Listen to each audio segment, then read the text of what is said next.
Assalamualaikum warahmatullahi wabarakatuh. Kali ini penulis ingin bahas soal dilema kalau pas hujan itu mau terus melaju atau berhenti. Jadi kalau sekarang ini ya, rasanya orang itu kok lebih cenderung melaju ya daripada berhenti. Walau memang masih ada sih yang milih minggir berhenti. Ya kalau hujannya mudah mulai dari awal juga jalan jelas kelihatan sepi karena orang males keluar waktu hujan.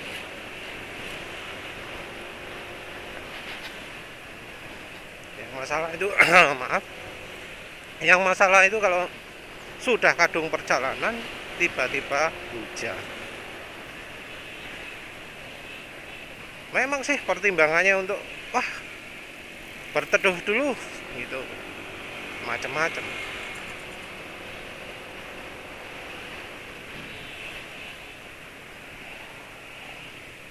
Biasanya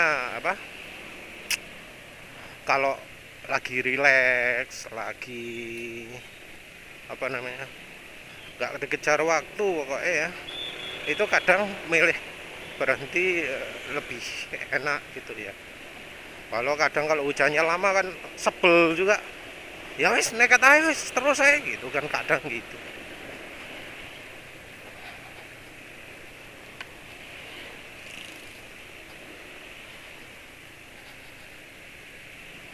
Ada sih yang alasan waktu hujan itu karena alasan milih berteduh waktu hujan itu karena bukan karena insting mood atau macam-macam, tapi karena kalau terus ada masalah.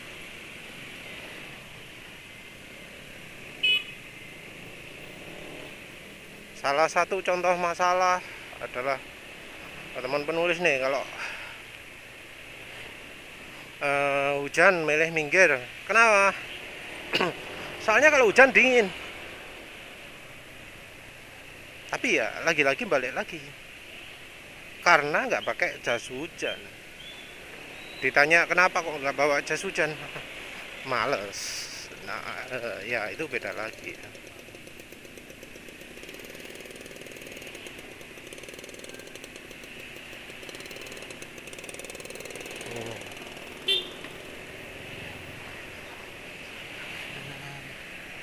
Jadi apa? Entah mengapa ya, trauma pakai jas hujan atau gimana.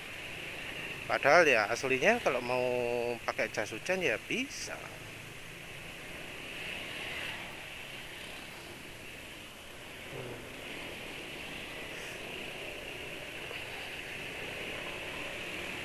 Hmm,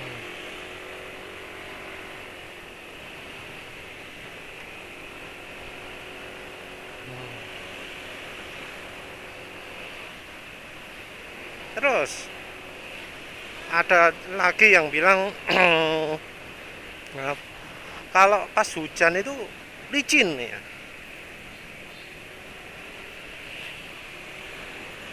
licin.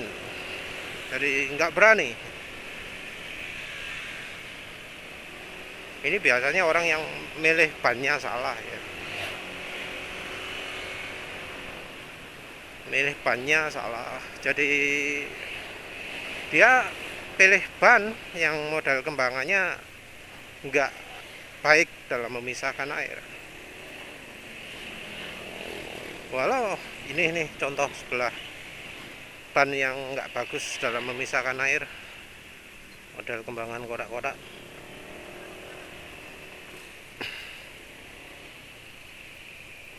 Walau motor sekarang ini ya sebenarnya kurang bagus dalam memisahkan air karena nggak simetris. Tapi udah beda lagi ya kalau yang gitu itu ya. Sebenarnya kalau kita gitu ikutin gitu ya. Cuma hujan pertama saja yang biasanya licin. Jadi ketika sebelumnya kering, jalan itu sampai ketutupan tanah, sampai kena tanah banyak. Terus hujan, nah itu licin.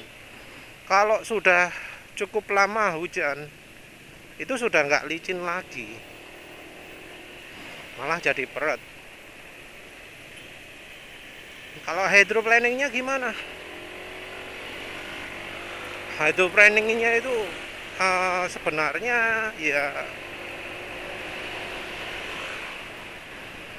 nggak terlalu fatal lah ya, tergantung dari ban lagi kembali.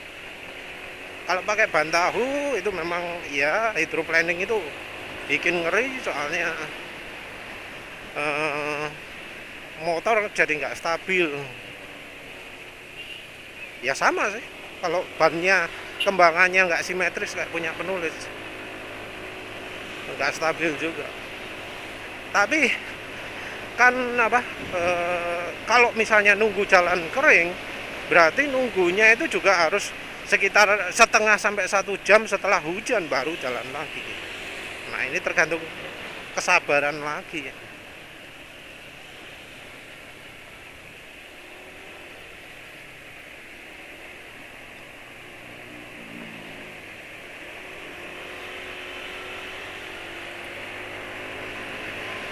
Kalau yang banyak slik gimana? Yang banyak gundul gitu. Penulis nggak terlalu merasakan ya.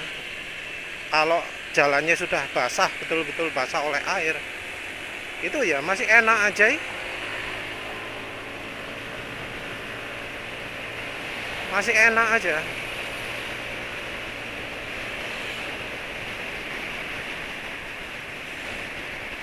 Jadi nggak ada halangan apapun ya. Kalau sudah jalan basahnya benar-benar basah, ban gundul itu nggak terasa apa ya, ngambang atau apa, kecuali tentu kalau jalannya benar-benar basah baru ada terasa apa jenengnya, hydroplaningnya. Kalau nggak gitu enggak.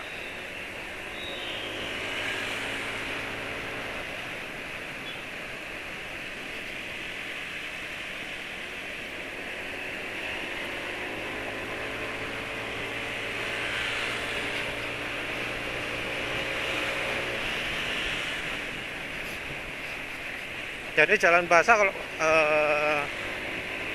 nggak sampai betul-betul kayak genangan air itu, pakai ban gundul enak-enak aja sih. Terus mungkin ada yang minggir dengan alasan takut kotor. Kalau itu ya emang sih, emang kalau pas hujan-hujan ya kecipratan air segala macam. Tapi ya itu balik ke yang versi ekstrim tadi, nunggunya itu nggak cuma nunggu hujan selesai, tapi nunggu sampai jalan kering ya. Karena kan kalau apa, sehabis hujan itu wes mau nggak mau lah jalan basah, pasti ada aja bagian jalan yang masih tetap basah. Karena kan ya hanya bagian jalan yang dilalui oleh kendaraan dengan kencang saja yang airnya itu habis. Kalau jalan yang kayak gini ini,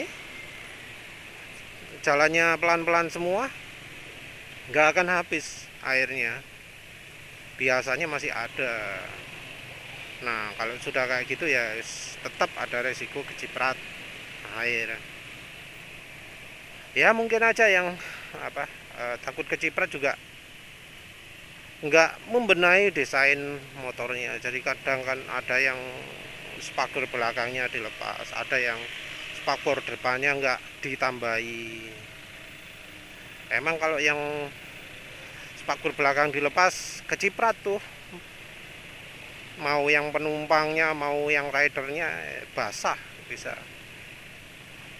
Soalnya kan apalagi ya kalau jalannya sampai 60 70 gitu kan, ada angin puritan tampias ke belakang, anginnya maju lagi, jadi ya jadi basah no, jadi kotor bajunya.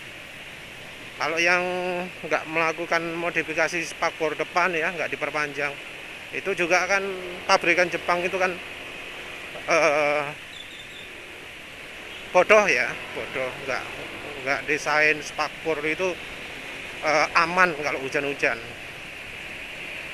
Cuma yang penting ada spakbornya wes gitu dong. Bahkan di beberapa versi air itu masih menciprat ke atas gitu ya, karena bagian depannya kurang maju. Ada yang sampai gitu.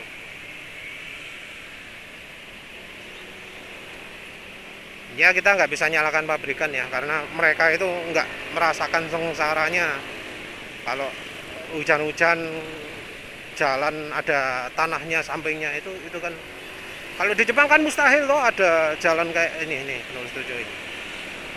Nih, ada jalan yang pinggirannya tanah, kan mustahil kalau di Jepang. Kalau di Indonesia kan banyak.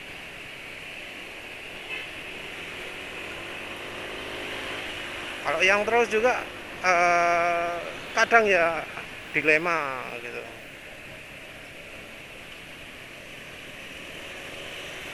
Karena ya biasanya sih kurang persiapan. Jadi kalau terus takut sepatunya basah, mau lepas sepatu nggak nyiapin tempat. Tuh. Ini terutama kalau yang yang pakai jas hujan model baju. Kalau model baju kan bagian sepatu itu sama sekali nggak kelindungi. Nah itu yang susah.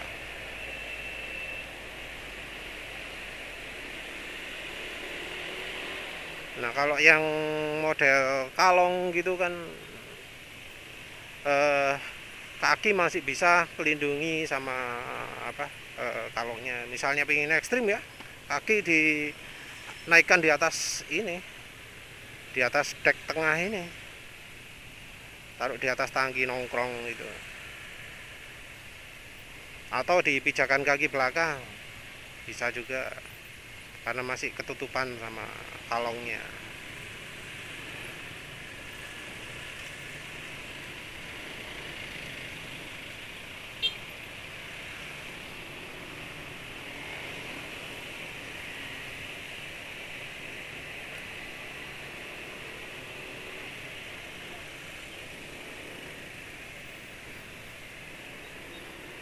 Ya makanya itu penulis juga makanya nggak begitu suka yang model baju, karena kalau sudah model baju berarti yang sepatunya juga harus dipikirkan. Memang sih kalau yang model baju itu biasanya nyiapkan serep, kemana-mana bawa sandal, jadi dalam bagasi ada jas hujan, ada sandal. Sepatunya kalau pas hujan nanti dilepas pakai sandal.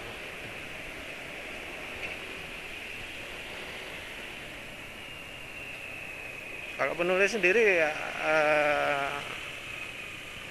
pakai jas model kalong itu kalau nggak lagi terburu-buru gitu,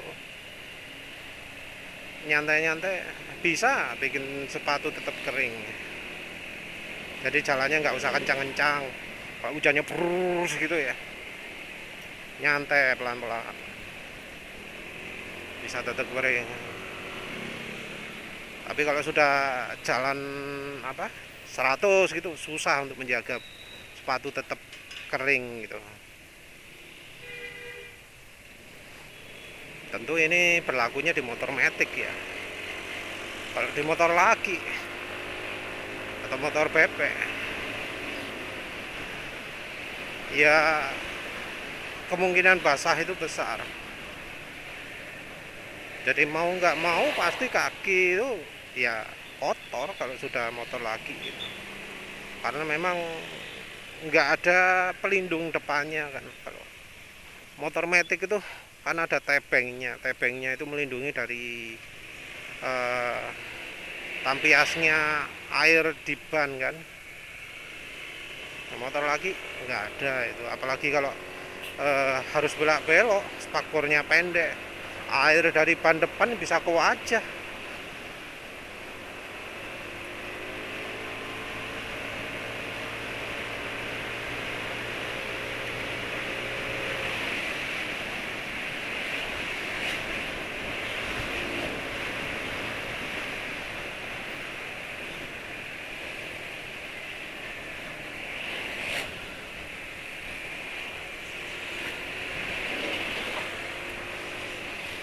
Nah, jas hujan lagi. Sekarang ini kan ada yang jas hujan pendek ya, yang apa sampai badan toh, celana basah. Wah, kalau itu nggak sip itu ya. Karena ya bagaimanapun kesehatan badan jadi terganggu gitu. Kalau sampai bagian itu kena kutu air sih ya gak enak. Ada juga yang model long dress. Kalau itu ya kembali ke keterbatasan sepatu. Kalau penulis sih nggak suka yang model itu karena kalau dipakai kencang menyingkap, repot. Kalau sudah menyingkap gitu kan nggak terlindungi. Kalau yang favorit penulis sekarang ya yang semi kalong. Semi karena yang bagian atasnya nggak kalong, nggak model cepretan, tapi ngiket. Jadi di bagian lengannya ini ada karetnya sehingga kena angin nggak kebuka, nggak kesiba. Jadi dari atas sampai ke bawah kering semua. Wes itu enaknya.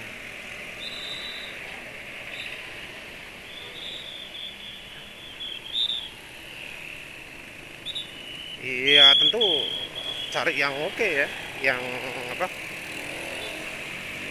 Bagian airnya desain bagian airnya bagus.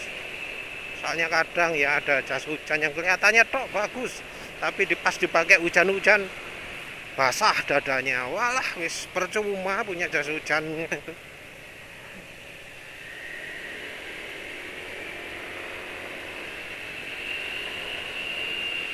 Ini yang model baju saya terutama.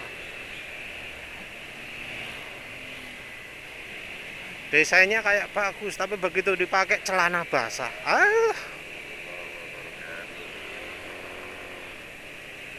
Makanya penulis kalian males pokok model yang kayak baju-baju gitu.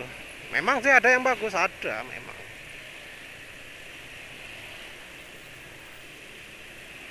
Cuma ya kok nggak sesip yang model semi kalong gitu ya. Karena jaminan wis celana nggak basah, kecuali kalau memang ya kesibak. Kalau kesibak sih salah sendiri. Tapi ya memang repotnya kalau pas lagi jalan habis berhenti harus dibenahi lagi. Soalnya kalau nggak dibenahi ada kendaraan dari samping nyemprot air ke kita, basah deh.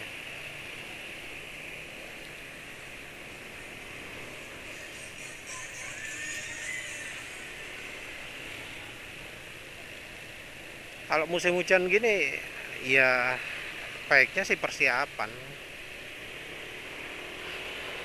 Mungkin pakai sepatu khusus rider gitu ya. Ya silakan.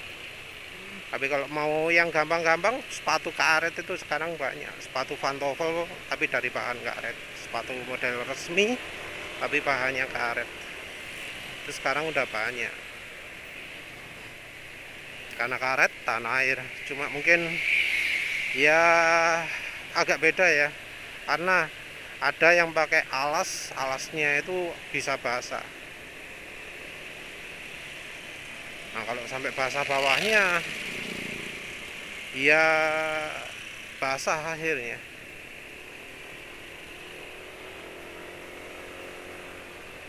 Jadi harus keringkan dulu kalau habis kena air gitu.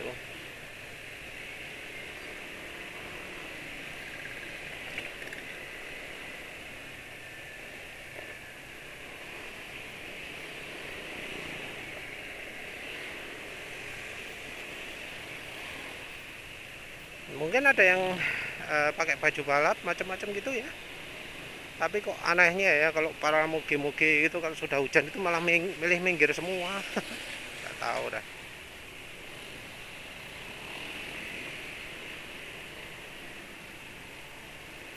Ya karena balik lagi ke sifatnya itu. Kalau yang kedap air itu rata-rata sumuk kalau dipakai terus-terusan. Nggak enak, gerah.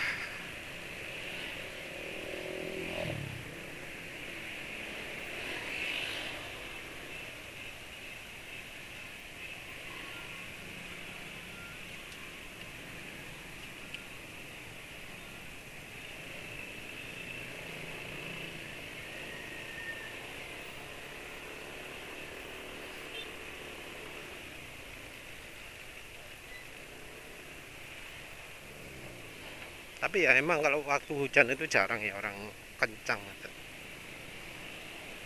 Biasanya emang jadi lambat. Makanya pakai baju apapun nggak terlalu berpengaruh kalau jalan lambat gitu. Mau pakai model kalong, model baju.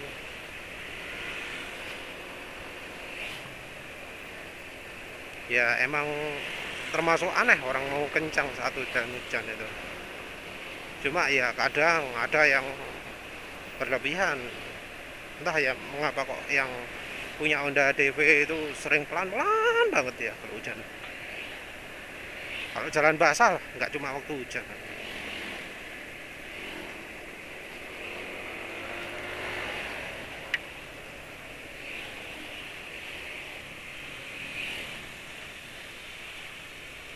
Jadi mau apa? Balik lagi ya. Mau minggir itu kayaknya semua tergantung dari persiapan.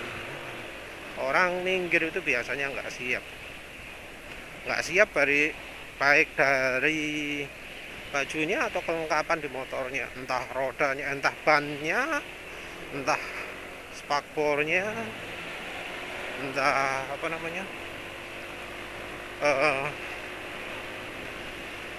apalagi kalau di motor itu modifnya barangkali.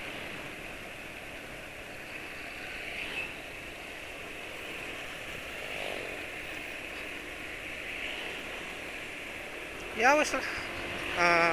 Kalau misalnya ya tahu sendiri Indonesia ini musimnya sering hujan, ya persiapan aja. Pakai jas hujan ya silahkan pilih. Kalau pakai model baju ya siapkan juga untuk sepatunya gimana.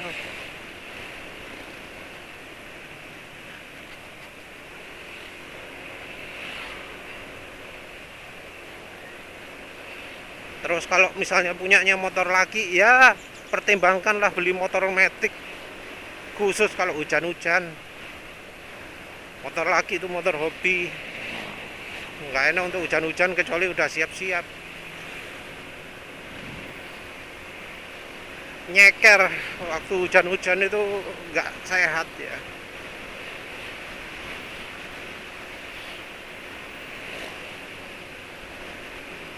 Baiknya beli motor laki aja. Motor metik aja. Punya dua motornya. Apalagi, ya wis lah gitu aja. Wis bahan ringan-ringan ini ya ngomongnya. Ya wis begitu saja. Terima kasih sudah menonton. Assalamualaikum warahmatullahi wabarakatuh.